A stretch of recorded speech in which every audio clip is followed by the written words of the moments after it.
Perdana Menteri Israel Benjamin Netanyahu mengatakan bahwa pasukannya telah menemukan tumpukan senjata canggih buatan Rusia di terowongan bawah tanah Hizbullah di Lebanon Selatan. Pernyataan tersebut diungkap Netanyahu kepada surat kabar Le Figaro dalam sebuah wawancara yang dirilis pada Rabu 16 Oktober 2024. Penemuan senjata Rusia di markas Hizbullah bertentangan dengan keputusan resolusi Dewan Keamanan PBB tahun 2006. Di mana hanya tentara Lebanon yang diizinkan memiliki senjata di selatan Sungai Litani, wilayah utama negara itu. Adapun daftar senjata yang ditemukan pasukan IDF dalam markas Hizbullah di Lebanon, diantaranya ada rudal anti-tank buatan Rusia. Netanyahu tidak menjelaskan secara spesifik terkait jenis dan seri dari rudal anti-tank Rusia itu.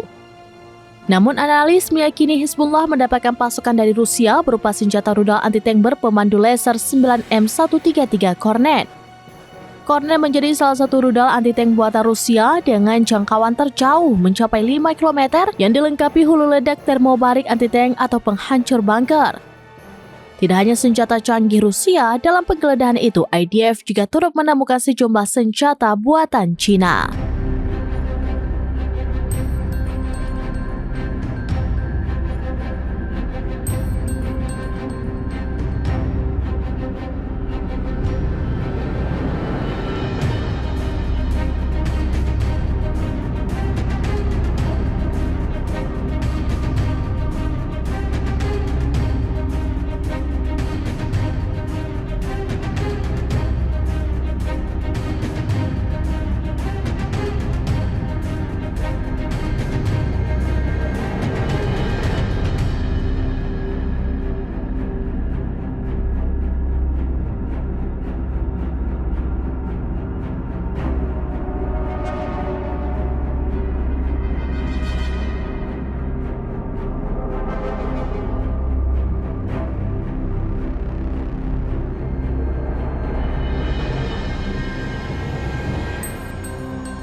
Download Tribun X sekarang, menghadirkan lokal menjadi Indonesia.